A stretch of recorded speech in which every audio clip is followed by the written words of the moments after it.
আজকে অনেকদিন পর আমার সাথেই ঘটে যাওয়া একটা ভৌতিক ঘটনা পাঠাচ্ছি। আসলে ব্যস্ততার কারণে এতদিন হয়ে ওঠেনি। আজকে আমি যে ঘটনাটি বলবো সেটা আমার নিজের সাথে ঘটা।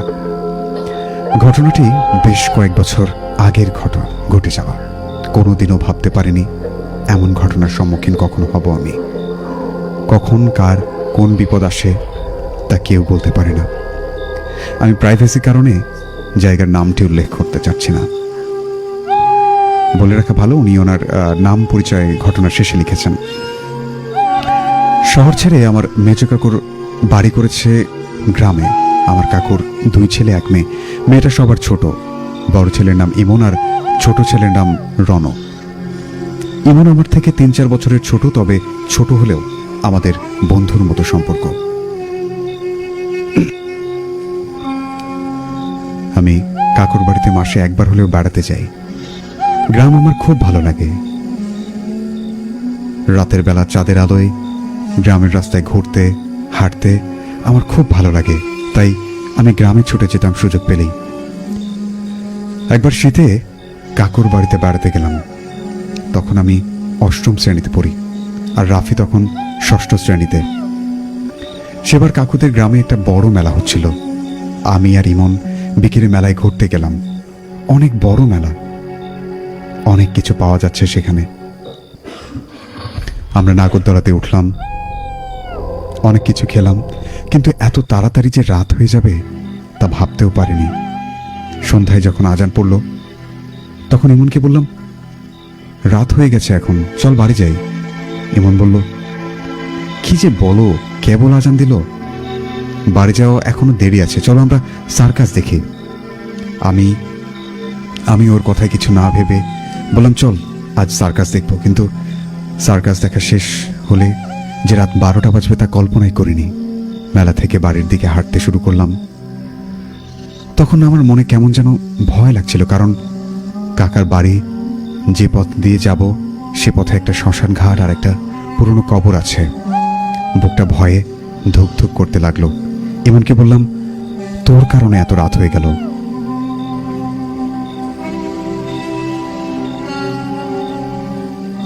শীতের রাত, আকাশে জ্যোৎস্নার আলোয় দুজনে পথ চলছে। কাঁচা রাস্তার দুপাশে খেজুর গাছ, গাছের রসের হাড়ি ঝুলছে। ধুলে ভরা রাস্তাটা চাঁদের আলোয় চকচক করছে। একেবারে হাঁটতে যে খারাপ লাগছে তা না, আবার যে কিছুটা ভয়ও করছে যে সামনে কি হয়। শ্মশানের গেট আর কবরস্থান না পার হওয়া পর্যন্ত মনের মধ্যে যে অজানা ভয় সেটা কাটছে না। মনে মনে ঈশ্বরকে স্মরণ করছি আর হেঁটেই চলেছি। কিছুটা দূর থেকে শ্মশানের গেটের একটা ছোট বাতির আলো চোখে পড়ল। তখন বুঝতে পারলাম সামনেই শ্মশানের গেট। আমার ভয়টা আরো বেশি কাজ করতে লাগলো। জীবনের প্রথম এমন ভাবে রাতে শ্মশানের সামনে দিয়ে যাচ্ছি, এমন শ্মশানের সামনে দিয়ে যাচ্ছি। ঈশ্বরকে স্মরণ করতে করতে শ্মশানের গেট ভালোভাবে পার হলাম, কিন্তু শ্মশান পার হবার পর পেছনে দেখি একটা বড় কালো কুচকুচে বেড়াল আমাদের পিছু নিয়েছে। আমাদের পিছু পিছু আসছে আর এক টানা মিউ মিউ সুরে ডাকছে। বেড়ালটা এত কালো ছিল যে শুধু তার চোখ দুটো দেখতে পাচ্ছিলাম। অনেকক্ষণ ধরে বিড়ালটা আমাদের পিছু লেগেছিল।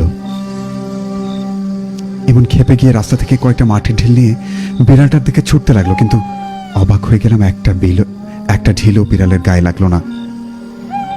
তখন আমাদের আরো বেশি ভয় করতে লাগলো। আমার মনে হতে থাকলো এটা কোনো বিড়াল না, অন্য কিছু। হঠাৎ দেখি বিড়ালটি আমাদের পেছনে নেই। আমরাও তখন পুরনো কবরস্থান পার হয়ে চলে এসেছি। মনে একটু সাহস ফিরে পেলাম, কিন্তু কিছু দূর যেতেই আবারও দেখলাম বিড়ালটা আমাদের একদম সামনে। একটা অজানা ভয়ে আমাদের বুকের ভেতর ধক করে উঠল, কারণ এবার বিড়ালটাকে অনেক বড় হিসেবে দেখতে পেলাম। এত বড় বিড়াল আমি কোনোদিন দেখিনি। ইমন তখন বুঝে গেছে এটা বিড়াল না, অন্য কিছু। ইমন বলল, ভাই কোনো দিকে না তাকিয়ে চলো, সোজা হাঁটতে থাকি, ভয় পেও না ভাই। মনে হচ্ছিল ও এমন ভাবে কথা বলছে যেন আমার বড় ভাই। হঠাৎ যা দেখলাম তা আমার চোখকে বিশ্বাস করাতে পারলাম না।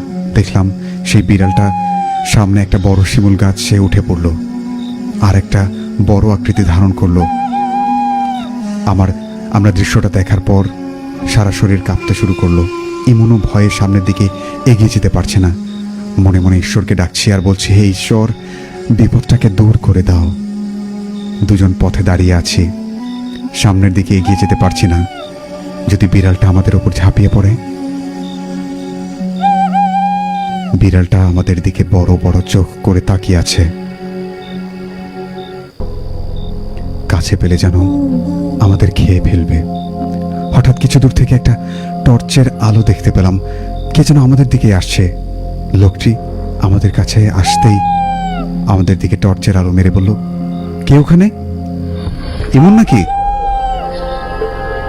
ইমন বলল, হ্যাঁ। স্বস্তির নিঃশ্বাস ফিরে এলো। দেখলাম আমার কাকু আমাদের খুঁজতে বের হয়েছেন। চাচা রেগে গিয়ে বলল, এত রাতে কোথায় ছিলি তোরা?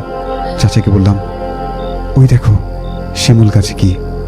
কাকু গাছের দিকে টর্চের আলো মারল, কিন্তু কিছু দেখতে পেল না। চারপাশে টর্চের আলোতেই কোথাও সেই বিড়ালকে দেখতে পেল না। কিন্তু মনের মধ্যে অজানা ভয় কাজ করছিল। হাফ ছেড়ে বাঁচলাম। কাকুর সাথে বাড়িতে এসে সব ঘটনা খুলে বললাম। কাকু সব শুনে বলল, আজকে তোমরা অনেক বড় বিপদ থেকে বেঁচে গেছো। রাত্রিবেলায় এইভাবে রাস্তা দিয়ে হাঁটা ঠিক নয়। এরপর থেকে কাকুর বাড়িতে গেলেও রাতে শ্মশান আর কবরস্থানের ওই দিকটায় যাই না। স্রষ্টাকে অনেক অনেক ধন্যবাদ যে সেদিন কাকু আমাদেরকে খুঁজতে বেরিয়েছিলেন। ঘটনাটি আজও আমায় ভীষণভাবে ভীত করে। ধন্যবাদ রাতুল ভাই। ইতি হেমন্ত কুমার সাহা, মধ্যপাড়া, গাইবান্ধা।